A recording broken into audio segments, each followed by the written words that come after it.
a palavra avessa, onde a palavra versa,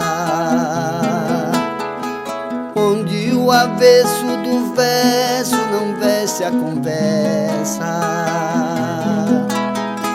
Bate-papos com dados vindos de toda parte, bem-vinda com convidados, veste livre a arte,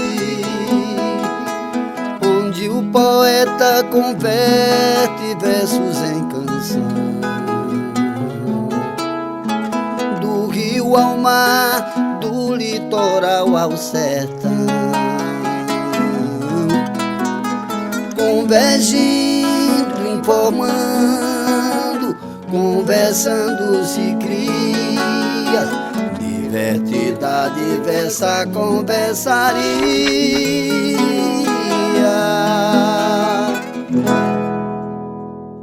Para começar essa nossa conversaria de hoje, o poeta Rogarciano Leite, mesmo com algumas acontecências dos últimos tempos, cantar e sorrir ainda é o que nos eleva, o que nos move. E perguntar ao poeta Rogarciano Leite, lá de Tapetim, por que tanto ele cantava, por que tanto ele sorria. Aí o poeta Rogarciano Leite disse: quando falas que eu vivo cantando, também falas que eu vivo sorrindo. Se a vida é bela e este mundo é lindo, não há razão para viver chorando. Cantar é sempre o que a fazer eu ando, sorrir é sempre o meu prazer infindo. Se eu rio e canto é porque vivo amando, e se eu amo e canto é porque vivo rindo. Se o pranto morre quando nasce o canto, eu canto e rio para matar o pranto, e gosto muito de quem canta e ri. Me logo vês por esses dotes meus, que quando eu canto, estou pensando em Deus, e quando eu rio, estou pensando em ti.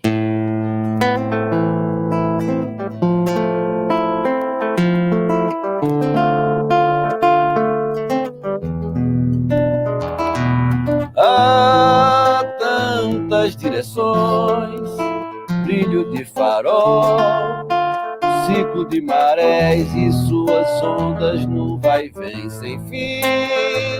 Viver é mesmo assim, um fogo de vulcão, uma estação aberta para tantas dimensões, tantas destilações, apuros, vendavais, velas e pensamentos mergulhando em sonhos, cores e ilusões, olhares a singrar na busca de encontrar a rota certa de chegar no tempo que deriva e novamente amar no porto das paixões.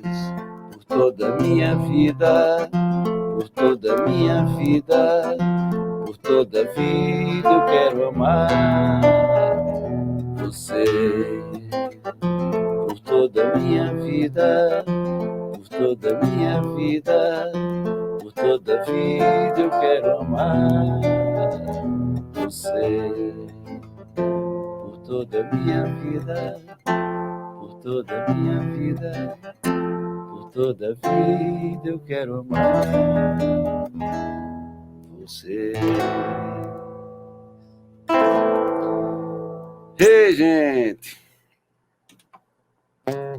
Chegamos aqui, estamos aí na nosso quarto conversaria, nosso quarto programa desse projeto, que é um projeto nosso que era presencialmente antes da pandemia, e agora é um projeto virtual, né? Conversaria Literária é um projeto que tem o apoio da Lei Aldir Blanc, através da Fundação Pedro Calmon, do Governo do Estado, né? Da Secretaria Especial de Cultura, do Ministério do Turismo, do Governo Federal. É um projeto que traz essa nossa vontade de conversar com as pessoas e conversar com pessoas importantes no ser humano que cada um carrega, na alma que cada um carrega em si, pessoas importantes na humanidade, no carinho e no trato com os outros seres, como diria João Sereno, seres serenos, né? Então, eu queria chamá-los aqui para a gente já ir se achegando na sala da conversaria. Primeiro, chamar Rodrigo Sestrem, que é um parceiro, que é um irmão, poeta, com quem eu tive a alegria, né, de chegar em Salvador e ser recebido por ele, de fato, né, porque a gente começou, de certa forma, juntos aqui em Salvador e aí temos muitas coisas em parcerias de músicas e tal, e muitas histórias para contar.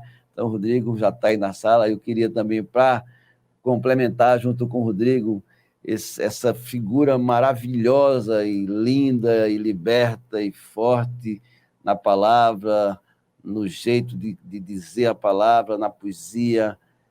Luna Vitrolira, escritora, poeta, apresentadora pernambucana, chega aí junto com a gente. Seja bem-vinda, Luna. Uma Muito figura obrigada. Que eu sou fã. Tive o prazer já compartilhamos alguns eventos juntos por aí, né? E também, para completar o trio e formar esse quarteto de hoje, do nosso Conversaria, eu queria chamar ele, que eu sou fã pela a multiplicidade da sua arte, né? Um grande poeta, apresentador, ator, diretor, produtor, né? E um grande articulador da poesia baiana. Para mim, quando eu penso na poesia baiana, na poesia expressa baiana, visualmente, eu penso em Jackson Costa, que chega aí, apresentador. Né? Então, Jackson, Luna, seja bem-vindo, Rodrigo, seja bem-vindo.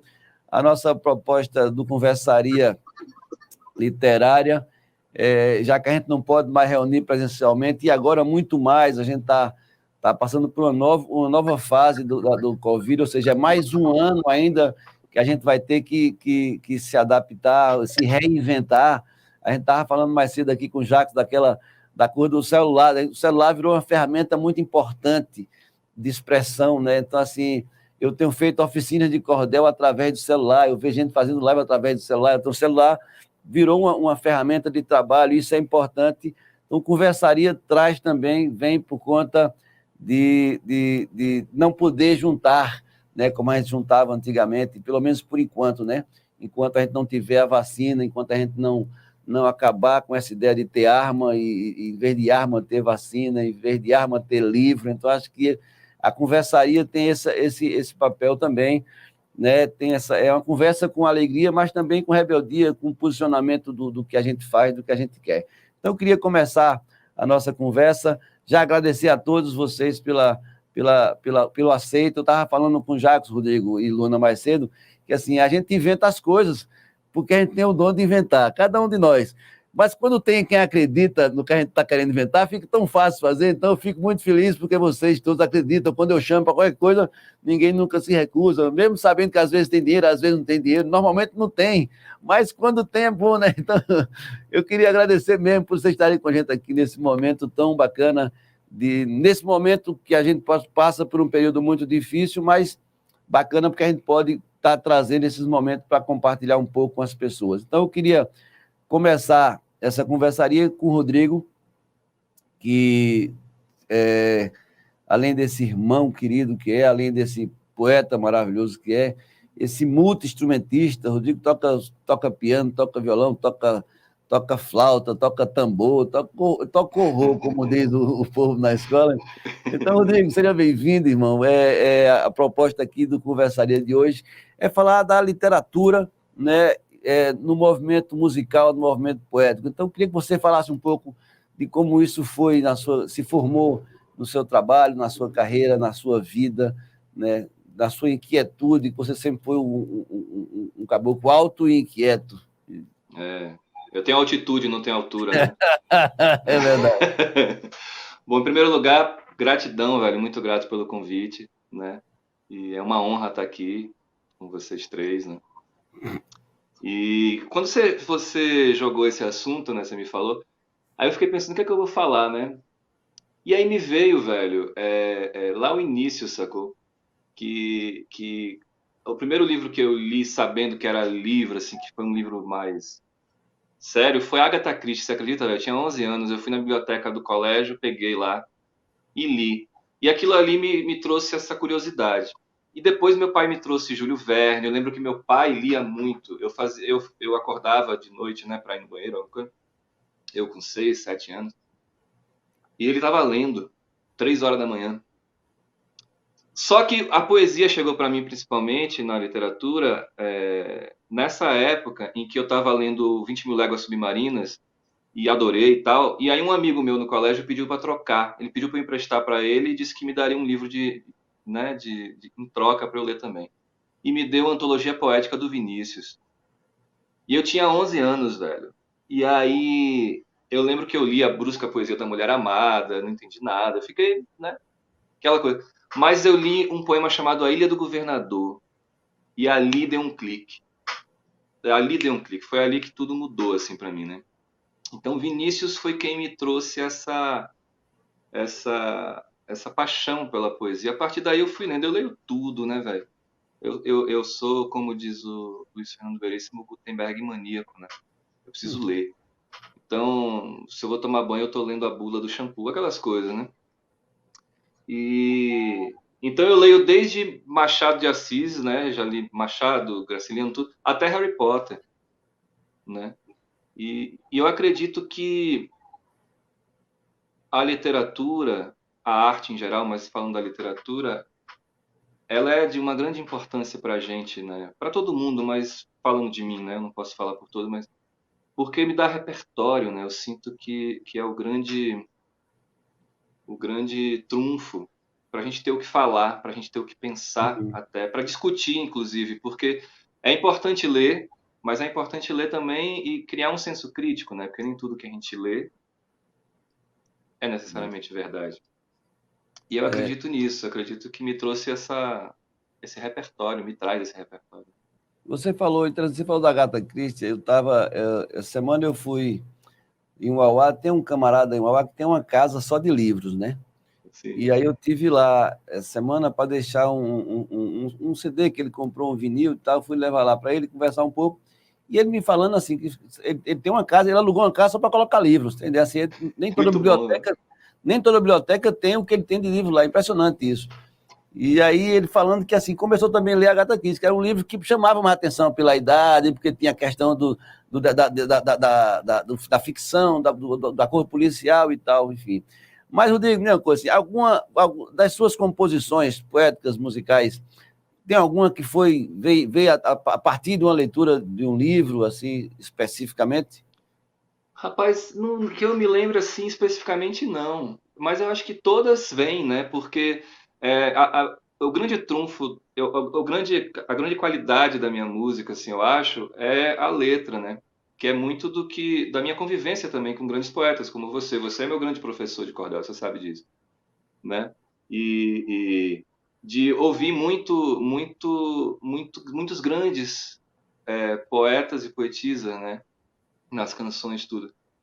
Então, tem muito a ver com a escrita, com o assunto, não é só a música, não é só a melodia, sabe? Então, eu acredito que tudo vem. Mas eu fiquei pensando, será que alguma eu fiz assim? Tipo, eu tenho a inveja daquela do Alceu, eu acho linda, né? Que ele fala: Dom Quixote liberto de Cervantes, Ah, descobri que os moinhos são reais. Nossa, que verso, velho. Entendeu? Eu acho genial. Mas é isso, né, velho?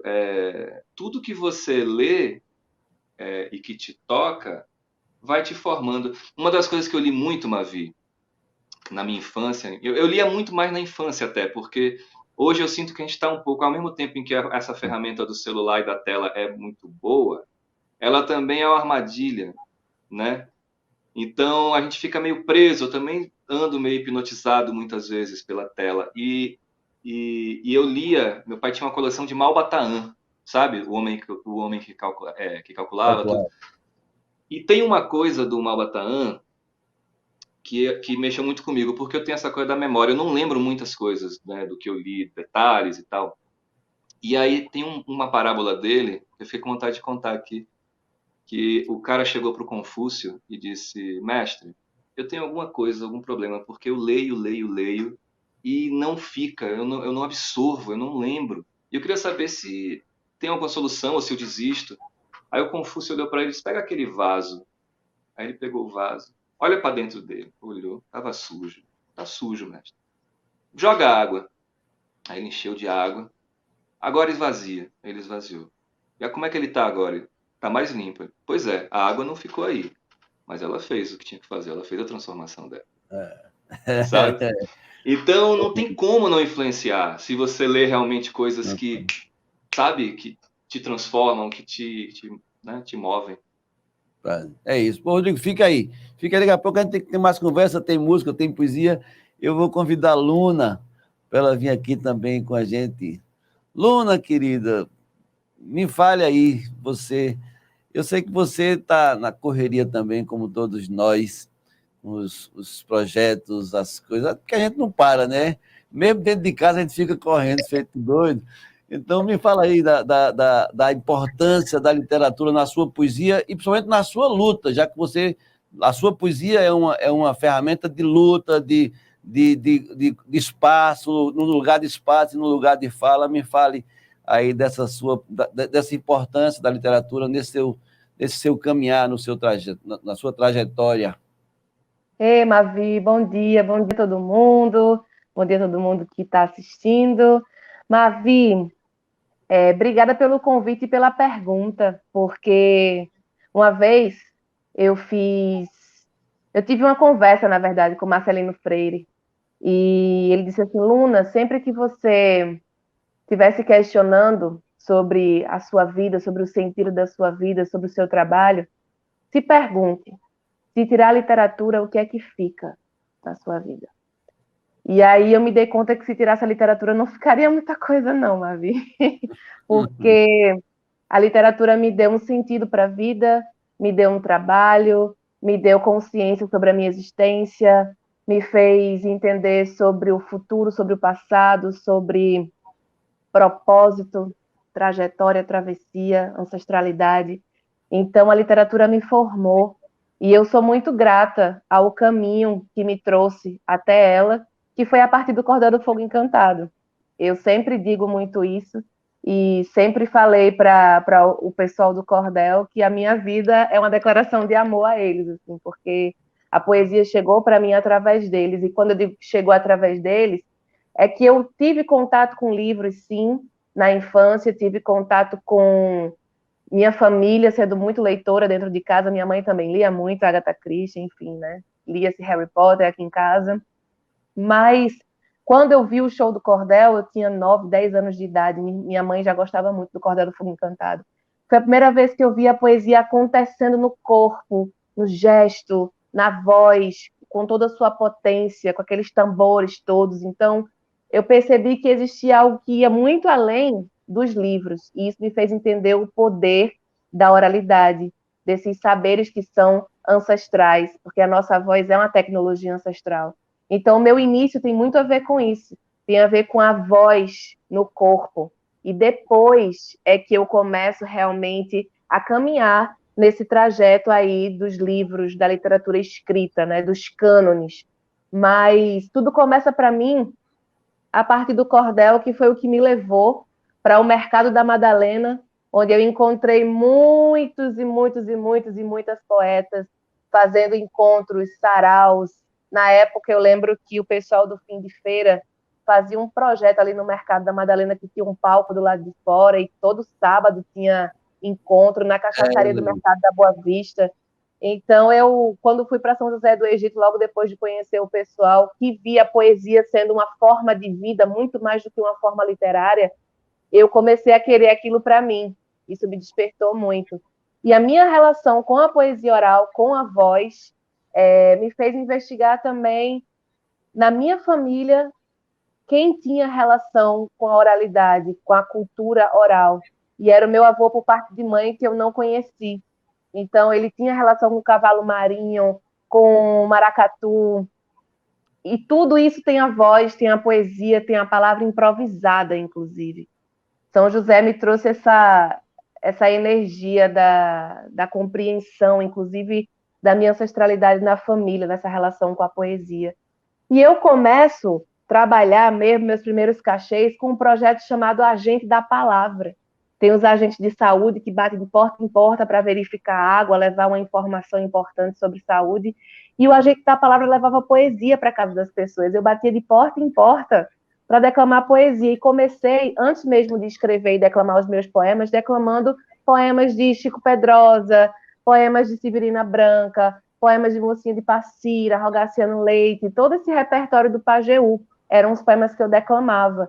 Então, a poesia ela já vem para mim num lugar muito político mesmo, porque só de você ir bater de porta em porta para levar uma mensagem para uma pessoa e a pessoa abrir a porta da casa para eu entrar e muitas vezes comer um bolo, tomar uma água, tomar um chá, sabe? E você está ali dizendo uma poesia e escutando uma devolutiva, entrando na vida das pessoas, as pessoas se abrindo para que de fato eu entrasse. Então, a poesia se tornou para mim um grande portal, através do qual eu poderia acessar a vida das pessoas, a sensibilidade das pessoas, a espiritualidade das pessoas, é uma forma de me comunicar com o mundo, né?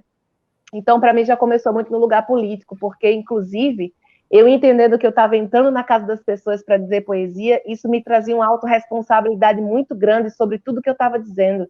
Eu precisava entrar naquela casa, deixar uma mensagem bonita, importante, que trouxesse uma reflexão, que trouxesse uma conscientização, uma sensibilização, deixar palavras boas, Mavi, porque eu estava interferindo na vida das pessoas, né? Então, me trouxe essa consciência política sobre o poder da palavra. O poder da palavra é muito transformador. Então, a gente tem que ter muito cuidado com o que a gente quer dizer, qual é o propósito, qual é a intenção. Cada palavra, porque nada é aleatório, né? E depois de emitida, ela não volta. Então, é um recado dado, a gente se colocando também como instrumento de um cosmos, de algo muito maior. E eu sempre me deixei muito ser guiada pela poesia, né? Então, eu começo a declamar com 15 anos de idade, mas só aos 21 anos de idade é que eu começo a escrever o meu primeiro livro. Eu publiquei o meu primeiro livro em 2018. A gente está em 2021. Então, eu tive uma trajetória muito longa, sendo eu mesma o meu livro ambulante, compreendendo que toda vez que eu chegava num lugar e eu abria minha boca para dizer poesia, o meu livro acontecia, porque eu era a materialização do meu livro. Mas eu entendi que o livro também é um instrumento político, porque a gente, numa sociedade criptocêntrica, a gente entende que os nossos saberes ancestrais e a nossa oralidade, ela é subalternizada, e toda a nossa cultura, todo o nosso repertório que é pautado na voz, também é subalternizado, né?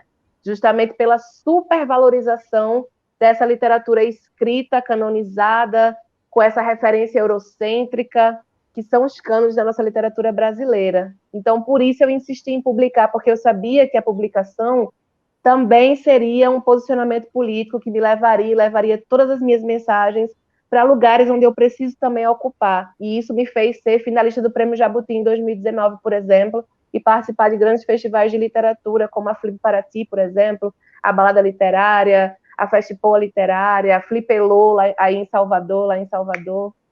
Então, é esse movimento, né? A gente está sempre dialogando. Agora eu acabei de gravar o meu disco, então esse livro também está se transformando em música, recebeu a produção musical de Amaro Freitas, que é um grande pianista, várias participações especiais, inclusive Lirinha, que para mim é essa primeira grande referência, está participando também desse disco, e logo agora eu acabei de gravar o filme com o qual eu vou lançar o disco. Eu fiz um EP visual, acabei de gravar, e a gente vai lançar no dia 26 de março. Então, assim, né? É sobre a gente... Você falou que a gente está sempre em movimento, a gente não para, né? Então, eu entendo o meu trabalho como um grande projeto, como uma plataforma. Não é... A poesia, para mim, ela é o ponto de encontro de tudo que eu faço, mas eu estou ali na performance, eu estou na música, eu estou no cinema, e eu estou na literatura também. A gente tem que estar em todos os lugares. A gente precisa ocupar todos os espaços e entender que somos potências muito plurais, né? Não somos uma única coisa, somos muita coisa, né? Então, se deixar acontecer. Oh, que coisa boa, que coisa boa. Pera, daqui a pouco a gente volta para conversar mais com você, para falar sobre o movimento, como é que está sendo esse movimento em Recife, e também para você falar um pouquinho também do que é São José do Egito para as pessoas. Daqui a pouco você vai falar de São José, que as pessoas, quando eu falo, as pessoas não acreditam. Então, daqui a pouco você fala de São José, povo. Eu vou chamar Jackson Costa para ele vir aqui. Jackson, meu irmão. Mavi, Você está num cenário maravilhoso aí no seu quintal, né? Eu tô e no pão e na poesia, né? Como é que está o projeto? Me fala aí, Jacques, da literatura, porque você é da literatura, mas você é do cinema, é do teatro, é da televisão e é da poesia, né? E aí, assim, como é para você a literatura para o ator, para o diretor de teatro, para o ator de teatro, para o ator de cinema, e essa relação com a literatura, onde a literatura abastece? A gente sabe que tem, às vezes você pega um livro e começa a ler, eu particularmente já começo a ver as imagens do livro, já começo a ver os personagens andando, já começo a imaginar isso. Se você falasse dentro desse contexto para a gente. Pois é, Mavi, primeiro agradecer também, né, de estar aqui com Luna, com o Rodrigo e com você nesse papo. Aí eu escolhi esse cenário aqui, que é o meu quintal. Tem uma mangueira aqui enorme, tem um jamelão que toda hora vai fazer, pode ser que faça um barulho aí, tac, tac, que é jamelão maduro caindo. E ouvindo, né, cada um falando, e como eu me identifico com coisas, né, de cada um que falou. E o teatro acho que não existiria se não fosse a literatura, não é? Não existiria. Eu comecei a fazer teatro em Itabuna, no sul da Bahia, ali perto de Ilhéus, para quem não sabe exatamente onde é Itabuna. E eu não tinha um encantamento pelo livro, porque eu estudava em escolas onde eu era um pouco forçado a ler, né? Então eu não era. E eu também venho de uma família de ciganos. A minha avó, ela é cigana, ela tem 104 anos, né? Vai fazer 105 anos agora, no mês de julho. Então a gente vem de uma tradição toda na oralidade. Daí, né, eu, criança ainda, como eu não entrei em boas escolas, eu não tive assim, tive alguns professores, né, algumas exceções que me encantavam, né, mas de um modo geral não eram assim os professores que eu tive. E aí eu passei a me encantar pela literatura através do teatro. Eu lembro que, acho que com 16 anos, que é quando eu comecei a fazer teatro, eu levava o meu texto de teatro para a escola e o professor estava falando e eu estava aqui estudando o texto, né? E aí o teatro é que tem aberto assim esse horizonte para mim. É através do teatro que eu me desenvolvo enquanto ser humano, através do teatro, do cinema e da televisão também, que são desdobramentos, né, dessa arte do ator, que eu passo a ter acesso à existência mesmo, né? A saber quem eu sou, de onde eu vim, para onde eu vou, qual o meu papel aqui.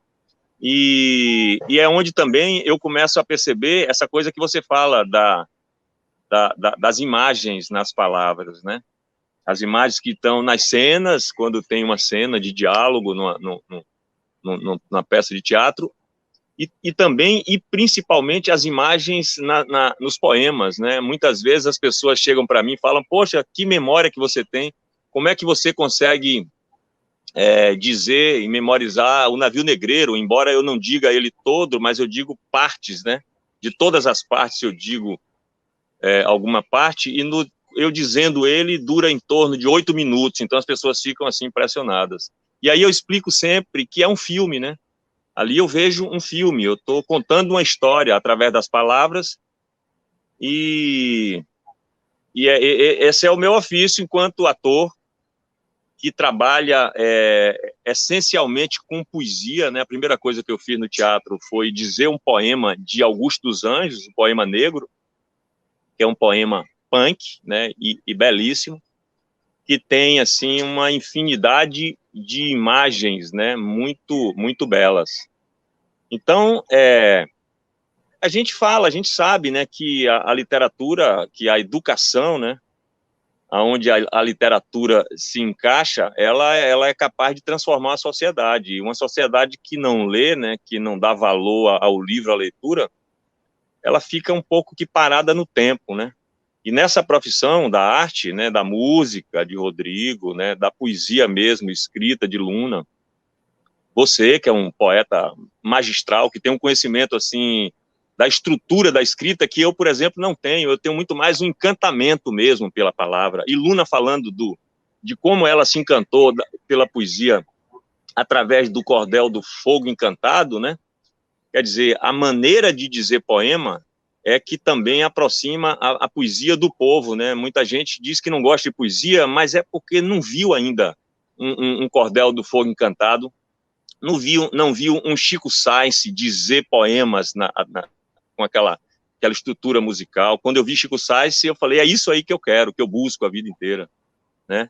Então, assim, a literatura é a base de todas as artes, né? Mas no caso do ator, né, que ele usa a palavra, né, o que seria do ator sem a literatura, mesmo quando a gente apresenta um espetáculo que não tem a palavra falada, né? Existe ali uma dramaturgia, existe ali uma literatura com muitas ideias que o público é capaz de se cada um, né, 100 pessoas numa plateia assiste uma peça que não tem palavras, deve ser interessante, porque se você pedir para cada um escrever, é capaz que cada um escreva histórias que se aproximam, semelhantes, com formas, né, diferentes de escrita. Então, assim, eu sou o que eu sou, né? Eu não sei exatamente o que eu sou, nem sei do tamanho que eu sou, mas eu sei que quando eu comecei a fazer teatro, quando eu comecei a ter mesmo esse contato, assim, mais vivo, mais visceral, mais essencial com a literatura, eu passei a me desenvolver, e de quando eu comecei para cá, eu sinto que eu sou uma pessoa melhor, eu sou uma pessoa capaz de me encantar mais com a vida, com a poesia, com as pessoas, com o ser humano, capaz também de trazer uma palavra, uma poesia que possa transformar alguém, né? Então é isso, a literatura, acho que não existe civilização sem literatura, não sei o que será dessa civilização, né? Você falou aí logo no começo da sua fala, uma coisa que eu acho que eu também carrego um pouco disso. A forma da educação nossa, da educação pública, principalmente, de certa forma, não afasta os alunos da leitura.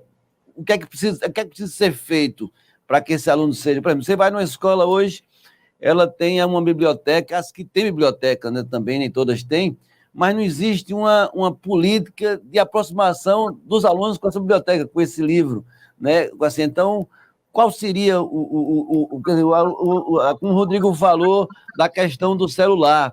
Os alunos ficam mais tempo no celular, mas não tiram 30 minutos para pegar um livro e tal. O que é que pode ser feito? Assim, você que durante um bom tempo apresentou o Aprovado, era um programa que era voltado para a educação.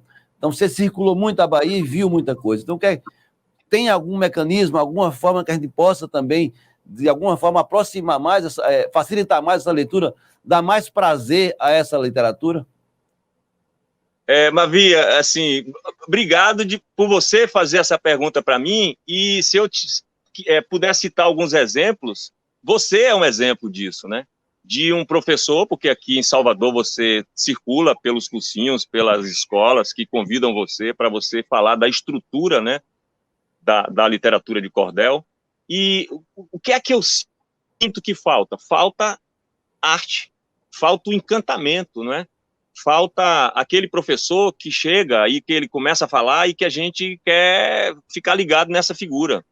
Porque o que é que o poeta que diz os seus poemas e poemas de outros poetas, ou o ator, que é o meu caso, né, quando diz os poemas, o que é que essas pessoas têm que encanta as pessoas? Primeiro que elas é que se encantam por aquilo que elas estão dizendo, né? Elas dizem poemas, né, como quem está brincando com um brinquedo. Então é difícil você ver uma criança brincar com um brinquedo, né, se deliciando com aquilo, e você também não ter vontade. Então eu sinto que falta isso, falta arte, né? A gente vê que tem professores, e quanta semelhança há de um professor numa sala de aula para um artista cênico, um dançarino, um músico cantando, ou um ator dizendo um texto, que é o que mais se aproxima. Tem muitas semelhanças, então, tanto vale para o professor, né, ele ter esse encantamento de despertar no aluno o encanto, né, o prazer, a delícia que é você mergulhar num universo através da palavra, porque, né, o cinema tem a imagem, né, para poder fazer você entrar e entender. Por trás daquelas imagens, para um bom filme acontecer, tem que ter muitas palavras, muitas ideias.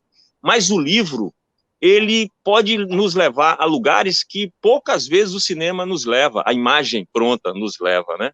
Tanto que a gente vê que quantos e quantos livros fantásticos que são transformados em filmes ficam, muitas vezes, na maioria das vezes, muito aquém daquilo que foi escrito, porque o livro dá também para nós, né, leitores, essa capacidade da gente imaginar também, não é? Não é uma coisa fechada. A ideia, ela está lá, mas você imagina aquele azul que está pintado naquela janela daquela casa velha do seu jeito. Uma outra pessoa pode imaginar de outro jeito. Então, falta mesmo arte em tudo na vida. Falta arte na medicina, falta arte naquele cara que atende você no balcão, e quando a pessoa tem arte, a gente se encanta e se aproxima.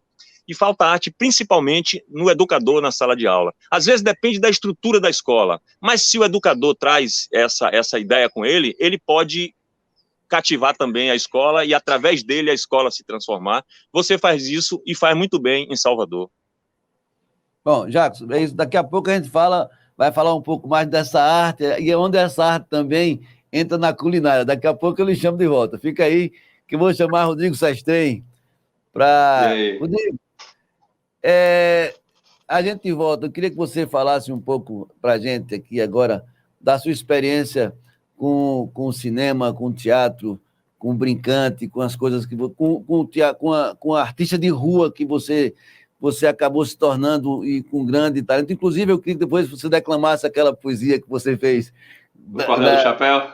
Do Chapéu e tal. Então, fala aí um pouco dessa sua experiência do cinema, que você participou aí agora no Rio, quando você esteve no Rio. Eu achei muito interessante, porque tem a ver com que tanto a Luna quanto o Jackson falaram, sabe? Eles falaram uma coisa em comum muito importante, que por mais que a minha experiência tenha sido outra, né? Porque eu sou do asfalto, né? Eu nasci em Salvador, eu cresci na capital, então eu não tive essa vivência da poesia como ela, provavelmente, São José do Egito, né? Que Chico Pedrosa fala, né? Quem nasceu no Pajeú tem histórias para contar, né? E do Jackson, com teatro desde sempre. Mas eu acho que a oralidade talvez seja o grande trunfo para trazer para a literatura, até porque é a oralidade de quem é encantado pelo que faz que encanta. Eu fui encantado pela poesia, não só pelos livros de Vinícius, de Quintana, de Drummond, que eu fui lendo, mas muito pelo cordel. O primeiro disco do cordel é um marco para mim. Cordel do Fogo Encantado, né? Com Chover, Antes dos Mouros, e Lirinha falando daquele jeito. E por Antônio Nóbrega, que é um brincante. Eu assisti ao show do cara e eu digo, velho, é isso. Então, o que me levou para ser o que eu sou foi muito esse encantamento, esse, com perdão da palavra, contágio, pela paixão que eles têm. E aí, a minha vivência no teatro, primeiro começou na rua até. Eu fiz uma peça de rua com a galera da UFBA, ali em 2004, 2005, uma peça... Jackson deve conhecer, do Alcione Araújo, A Caravana da Ilusão, coisa mais linda. E eu era o Roto, né? E aí eu vivi essa coisa da rua pela primeira vez. Eu era tão canastrão, Mavi, que eu usava uma máscara e eu conseguia canastrar. O diretor falava, não precisa tanta emoção, tá bom. E eu com a máscara, velho. Então, assim, eu sempre fui um péssimo ator, né? E aí depois eu fui morar no Rio de Janeiro, e lá eu comecei a trabalhar com o Oswaldo Montenegro, né? Não na música, mas no teatro, com a Companhia Mulungo. E foi uma grande escola, porque trazia um pouco dessa vivência que ele buscava dos menestréis, né? Dos contadores de história. Eu acho que você assistiu, né? Você assistiu um espetáculo nosso lá no teatro lá do Leblon. E depois a gente fez ainda, a gente apresentou em Recife, apresentou Rio, São Paulo, e fizemos também um programa no Canal Brasil, né? Com o Oswaldo Jorge Maltner. Foi lá que minha mãe disse que eu sou um péssimo ator. Eu fiz um rabequeiro, cego rabequeiro. E aí passou na TV, eu estava em Salvador já. Eu liguei para minha mãe: Mãe, assistiu? Assisti, meu filho. O que a senhora achou, mãe? Vocês são lindos, vocês dançam lindo, vocês cantam lindo. Vocês são maravilhosos. Eu, tá bom, mãe. E o cego, o que a senhora achou? Aí silêncio. Aí caiu a ligação. Mãe, não mente. Não mente, ela pegou A. O que você achou do cego, mãe? Ela pegou A, Mavi. péssimo, meu filho, horrível. Você é um péssimo ator, é um grande músico, eu não sei o que você pretende. E a partir daí eu me libertei. Eu digo, então é o seguinte, quem me convidar, eu vou aceitar. E se a crítica vier dizer que eu sou um mau ator, eu vou dizer, rapaz, eu sei, nem minha mãe gosta. Mas aí nessa brincadeira eu fiz 2 filmes com o Oswaldão, né? Eu fiz o Léo e Bia e A Chave do Vale Encantado. E estou escrevendo, né? Estou começando a meter as caras no roteiro, em escrever peças, estudando para cinema também. É uma coisa que eu sou muito apaixonado. E a arte de rua, Mavi, acho que é a grande escola, como o Jackson estava falando antes, nessa coisa da rua. Ele fez um vídeo lindo agora, dizendo Navio Negreiro lá no Pelourinho. E a rua é você se jogar no vazio, muitas vezes, e é muita oralidade, porque, né? A galera tá ali, você tem que estar trazendo a coisa interessante, ao mesmo tempo sabendo onde é que você mira. É uma escola, velho. É uma escola. Você quer um cordel do chapéu, né? Diga aí, diga aí. O cordel do chapéu, eu não botei a nota de 200, não, porque eu não quero nada com esse governo. Mas aí, é o cordel que eu faço depois, né? Normalmente eu toco a muleta e eu passo o chapéu, rola umas notas. Diz assim, ó. Aproveitando o momento e a presença de vocês, agradecendo os aplausos, lembrando mais uma vez, assim, só por precaução, que nós não temos patrão nem salário, filho. Prestem bem muita atenção nos versos desse cordel. Olhe dentro da carteira, tudo que for de papel, colorido, amassado, uns bichinhos desenhados, jogue no nosso chapéu. Um aviso é necessário, quase uma advertência. Não brinque com a nossa cara nem com a nossa paciência. Eu vou passar instrução de como se abrir a mão e qual é a nossa preferência. Aceitamos qualquer nota, desde a da tartaruguinha. Mesmo sendo a azul errada, a gente acolhe a coitadinha. Mas em grupo, é natural, porque grão só no plural é que enche o papo da galinha. Podem vir com os passarinhos, tanto a garça quanto a arara. Jogue dentro do chapéu, deixe o sorriso na cara, mas eu só peço, não mando. O importante é vir em bando, quando começar não para. Agora, falando sério, chega de papo furado. Quem começa a nossa festa é o Mico Leão Dourado. Se a música teve requinte, aproveite e nos dá 20, como fez o Leonardo. A próxima nota da lista, essa meio amarronzada, a do gato exagerado que chamam de onça pintada, mira no chapéu e lança. Se for braba, a gente amansa. Temos jeito com a danada. Mas se a generosidade te cair do céu num feixe de luz dessas mais brilhantes, vem na fé e não se queixe. Chega já com a mão aberta e nos manda a nota certa. Essa azul do mar com peixe. Agora do chapéu. Rodrigo, deixa o Rodrigo na tela aí, e aí entra Luna. Mas o Rodrigo fica na tela agora para a gente ficar todo mundo se vendo. Bora. E tal, né? Bota Jacos também aí logo na tela, para ficar logo todo mundo na tela, que já fica todo mundo... Já chega aplaudindo esse poema ali. Junto é melhor, junto é melhor. Luna, explica aí, Luna. Agora, assim, fala um pouco para esse povo que está nos assistindo. Às vezes eu falo aqui na Bahia, às vezes eu falo em Salvador, eu falo que quando quem vai em São José do Egito nunca volta a mesma pessoa. Então, nunca, jamais. São José para esse povo que está assistindo a gente. São José do Egito, mas não somente essa cidade, o Pajeú inteiro. É uma vivência assim, muito transformadora, né? Um lugar muito místico e um lugar repleto de ancestralidade. Já começa pelo nome, né? Pajeú. É um rio que nomeia todo o vale, são 17 municípios, e Pajeú significa o rio pajé, rio feiticeiro, rio curandeiro. Isso nos remete a todo um povo originário que existiu ali e ainda resiste ali, né, na região, e que tem toda a sua magia, toda a sua ancestralidade, toda a sua história permeando aquele território ali. E você chegar no Pajeú é você vestir o manto da poesia, porque eu fiquei muito impressionada. Foi meu primeiro susto bom na vida, foi chegar no Pajeú, ver crianças de 4, 5 anos de idade declamando Chico Pedrosa, declamando Lorival Batista, declamando Louro Branco, cordéis enormes, assim como o Rodrigo acabou de declamar. E aí as pessoas conversam sobre poesia naturalmente, porque, como eu disse, a poesia ela não é uma forma literária, ela é a forma da vida. Isso é muito espontâneo, é um movimento que é muito natural. E aí algumas pessoas dizem assim, é uma terra onde tem muitos poetas de antigamente que eram analfabetos, que não foram alfabetizados e sabiam fazer poesia. E lá a gente entende que não precisa se alfabetizar para fazer poesia, porque até a lógica da alfabetização ela é ocidental. E lá naquele território, quando a gente investiga as origens do Pajeú, a gente está falando de ancestralidade, do povo preto, do povo indígena.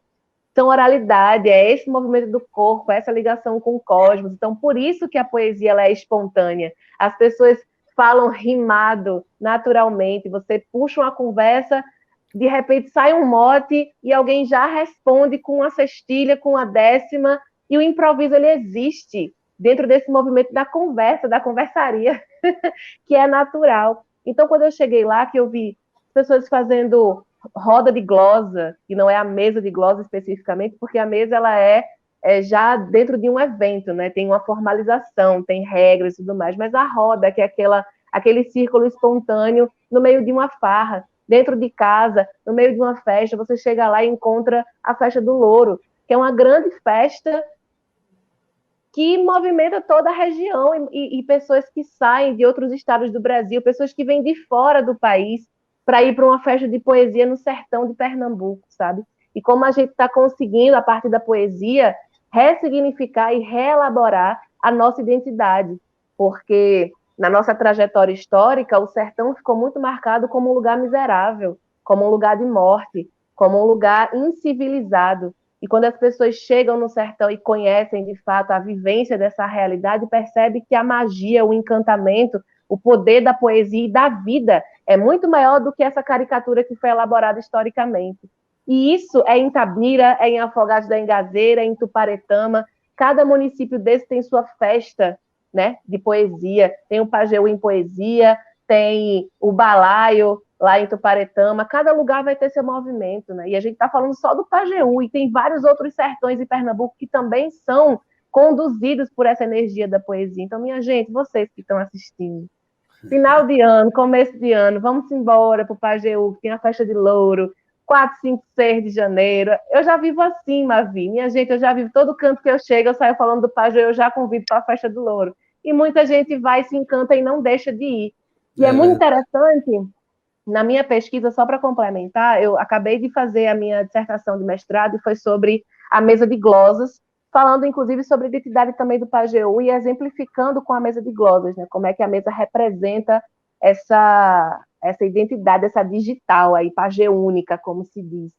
E aí a gente percebe que mesmo que as universidades tenham marginalizado a nossa cultura oral e a nossa poesia, o Pajeú criou o seu sistema autárquico, independente, elegeram seus próprios cânones, e isso está na sala de aula. A gente estava falando de educação aqui agora, né? A pergunta que você fez para o Jackson. Então, a poesia do Pajeú está na sala de aula e é usada como meio de educação também dentro de casa. Então, as pessoas convivem com a poesia em todos os espaços.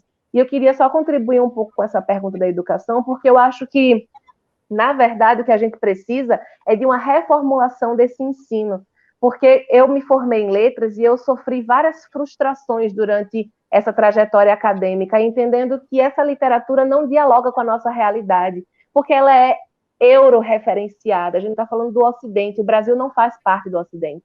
O Brasil performa um modelo ocidental. Então, essa literatura que está em sala de aula não dialoga com a realidade de nenhum aluno, mas existe aí um vestibular que força toda uma estrutura que é um plano político de alienação e manipulação para que a gente esteja ali colocando coisas na cabeça desses jovens que eles não conseguem consumir porque não tem relação com eles. Então, por exemplo, eu ia dar uma aula no terceiro ano e ensinar o cortiço. Como é que eu vou chegar para uma escola de comunidade onde a maioria das pessoas são pretas de periferia e vou dizer que gente pobre aglomerada no cortiço se comporta como animal, como pessoas selvagens, instintivas? Eu posso fazer isso? Não posso. Mas cai no vestibular até hoje, cai no Enem, que gente preta e pobre, de cortiço, aglomerada, se comporta desse jeito como animal. Até hoje isso cai no vestibular, como é que pode? Então, como é que uma professora preta como eu vou ter motivação para estar em sala de aula ensinando isso?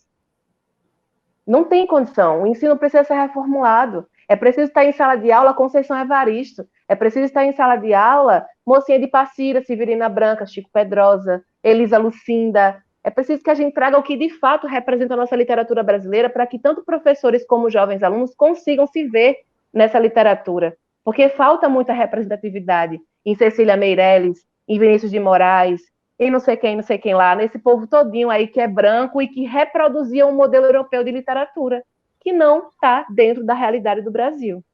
Então, assim, infelizmente, eu saí de sala de aula porque eu me vejo muito mais poeta, professora, entrando em sala de aula como artista do que estando ali sendo manipulada por um poder, por uma estrutura que corresponde a um sistema que é o vestibular e o mercado, que é o capitalismo.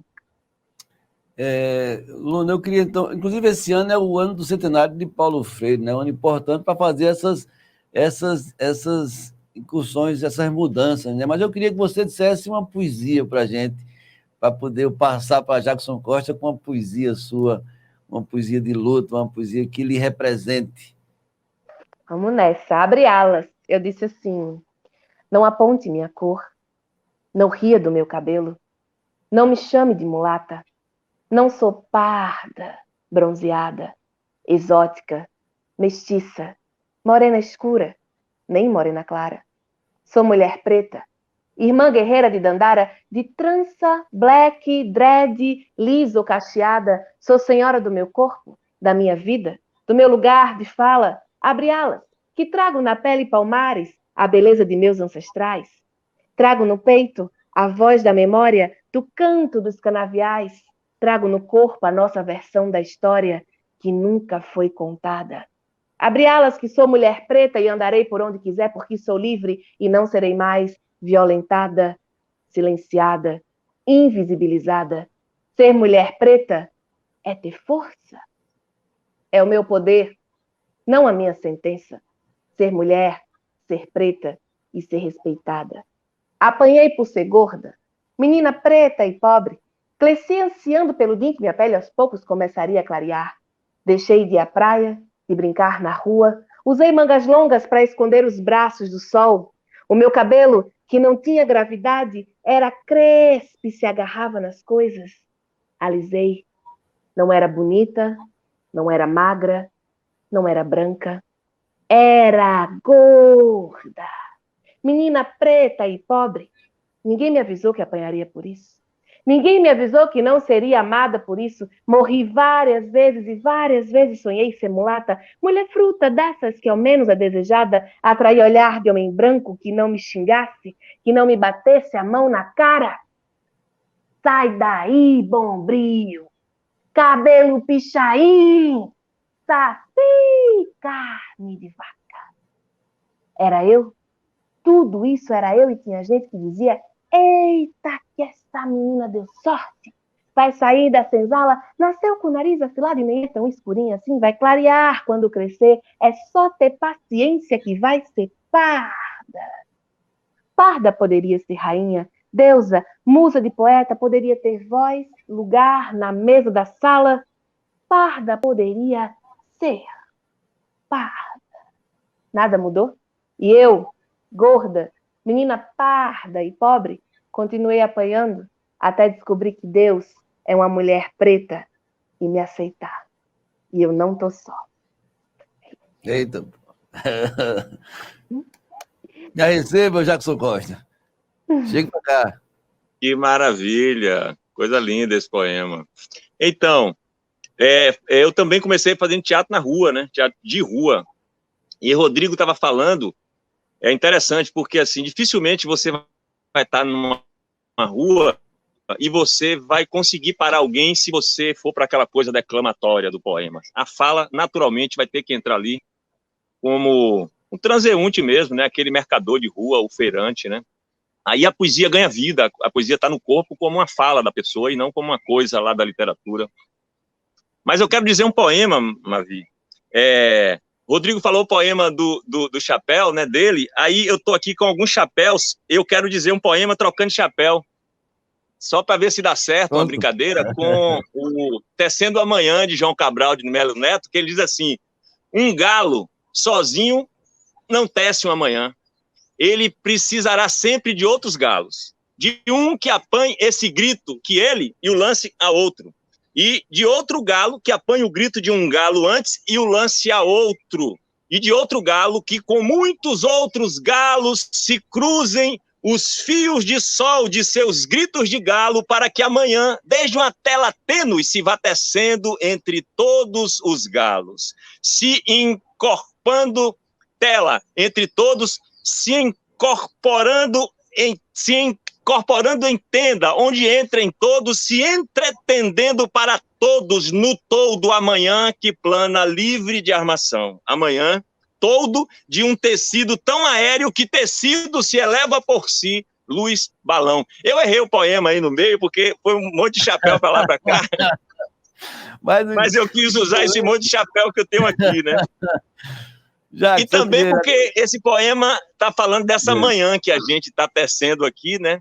Que a gente precisa de ter um aqui, de ter outro lá em Pajeú. Quando você falou de Luna, eu acho que foi Pajeú, ou foi do São José do Egito,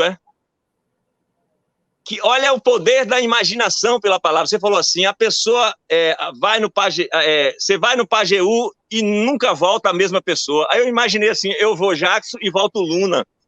Sabe? Dá para fazer uma brincadeira com isso, né? A pessoa vai lá, aí vivencia aquela maravilha de lá e volta a outra, sabe? Depende da capacidade nossa de poder perceber isso. Jacques, eu queria lhe agradecer demais pela participação. Meu pai é de São José do Egito. Meu pai é de São José do Egito. Eu só vim conhecer o São José do Egito, eu só fui no São José do Egito da primeira vez, já tinha mais de 30 anos. Mas meu pai é de lá de São José do Egito. Você vê como é. E realmente muda mesmo.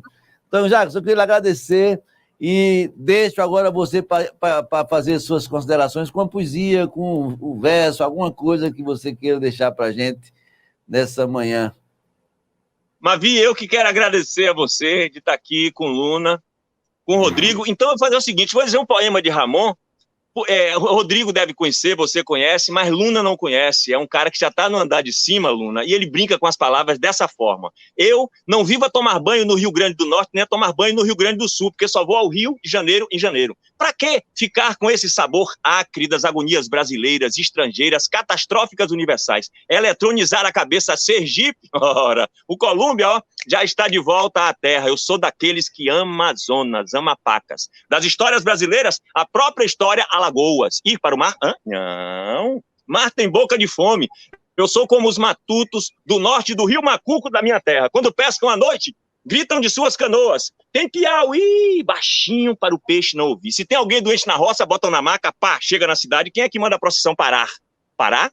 O poema? Para quê? Para nada. Paraíba, respondem ríspidos os coronéis, e não tem Mato Grosso do Norte, tem Mato Grosso do Sul que não respeitem os seus facões. Ora, mas não são gulosos, fazer feito aqueles que comeram em pedaços o quadro de Goya, Aas, pintor espanhol, dizendo aí para todo mundo que era um tablete de chocolate. Chocolate conhecemos nós, Buerarema, Itabuna, respectivamente, princesa e rainha do cacau. Eu juro, pelo divino Espírito Santo, São Paulo e Santa Catarina, que não me interessa ser tão rico de possuir as Minas Gerais. Prefiro arriar este barco de ideias em qualquer porto seguro, acordar num belo horizonte, ter nascido numa Bahia e pensar mais sobre o povo, porque dele eu nasci. Eu conheço aquele buco-buco, aquele aglomerado de pessoas meio motins, meio guerrilha de boca e buco-buco. Chega a polícia e Pernambuco, buco.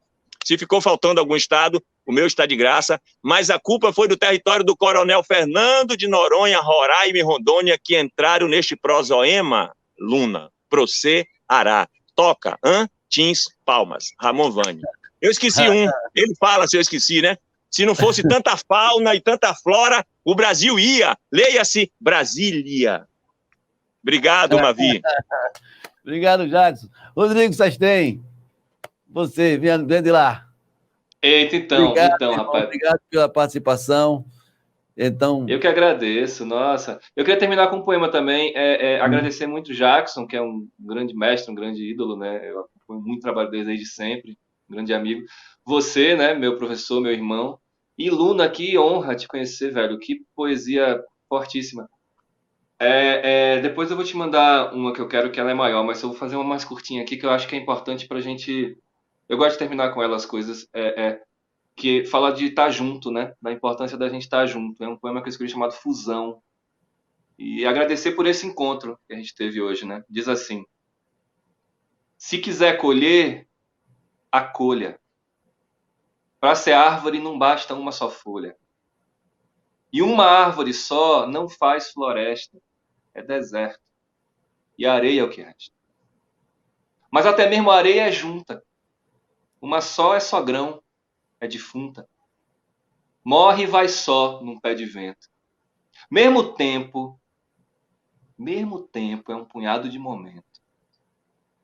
Então, quando eu chorar, entenda, eu só queria dividir a merenda. Noite cheia de estrela é que clareia. Refeição só é santa quando é ceia. Se quiser ser um, abrace. Todo gol é gerado por um passe. Fazer coro é de pele, é fusão. Fazer solo é flertar com a solidão. Então é isso. Muito obrigado, uma honra estar com vocês. Nossa. Mas eu vou passar, Rodrigo, eu vou passar para a Luna fazer o encerramento dela também com a poesia, e aí eu faço o encerramento aqui, anuncio o programa de amanhã, e você faz uma música, nos dê essa música para a gente terminar amanhã com a canção. Você tá bom. cantando. Pode ser? Luna, vem de lá. Ô, minha gente, queria agradecer também, viu, esse encontro, essa soma aqui, essas energias todas para começar essa manhã, porque está sendo bem desafiador para todo mundo esses tempos, mas quando a gente se encontra, a gente fala de poesia, escuta poesia, conhece pessoas novas, isso alimenta a gente, né? Isso alimenta e traz vitalidade para a gente levantar da cama e dizer assim, eita, hoje eu vou encontrar com pessoas para dizer poesia, para ouvir poesia. Isso é fortalecedor mesmo. Então, muito obrigada pelo convite, por estar com vocês aqui. E eu vou dizer uma poesia bem curtinha, porque eu já disse um poemão agora, né? Então, uma saudade infestada, toda a vida eu sempre tive, que não sei como é que se vive sem ter saudade de nada. Até mesmo o camarada, quando faz uma partida, nos deixa por despedido, uma saudade plantada. Não ter saudade de nada é não ter nada na vida. Axé, minha gente.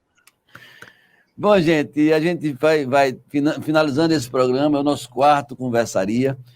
Amanhã a gente conversa com Alexandre Leão, com Antônio Marinho, que é lá do Pajeú, e com Jéssica Caetano, que também é do Pajeú, lá do Triunfo. Então amanhã a gente conversa com Alexandre Leão, Antônio Marinho e Jéssica Caetano. E agora a gente encerra essa conversaria da gente hoje com esse irmão, amigo. Obrigado, Jacques. Obrigado, Luna. Um cheiro no coração. Com vocês, Rodrigo Sastrem.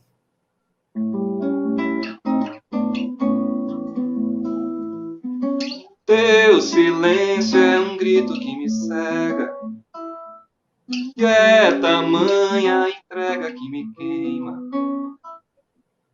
É a chama de um menino que ainda teima em deixar cair fogo e nunca pega. É um mundo que roda e não sossega, fica tonto e tonteia toda a gente. A razão de tão certa tá demente. Já não sabe chorar sem fazer bico. Eu cansado de besta ainda fico esperando o que já tá lá na frente. Já não sabe chorar sem fazer bico. Eu cansado de besta ainda fico esperando o que já tá lá na frente. E o meu grito é tão mudo que não muda, não transforma o vazio ao meu redor. É tijolo que ao vento vira pó. É um herói suplicando por ajuda. E não há mais nenhum Deus que acuda. São todos ocupados com o futuro. Eu tentei chamar todos, sério, eu juro. Mas não houve resposta ao meu chamado. Versos não valem um tostão furado. Ainda são responsáveis pelo furo. Mas não houve resposta ao meu chamado. Versos não valem um tostão furado. Ainda são responsáveis pelo furo. Te convido então pra fazer coro, pois quem sabe se assim alguém escuta. Escutando nos vê e sem disputa, nos coloca no colo sem agouro. Num instante apaga o desaforo e nos dá um xarope pra garganta, numa cura que nunca adianta, mas que acalme e ilude o nosso peito, e no amanhecer de um novo jeito Ao invés de gritar, a gente canta. Te convido então pra fazer cor e no amanhecer de um novo jeito. Ao invés de gritar, a gente canta. Massa, vamos junto. Eita, é isso aí, gente. Obrigado. Compartilhe. Você assistiu, gostou? Compartilhe aí para o povo assistir essa turma maravilhosa no nosso canal do YouTube. Um abraço, fiquem com Deus e até a próxima conversaria. Divertida, diversa conversaria.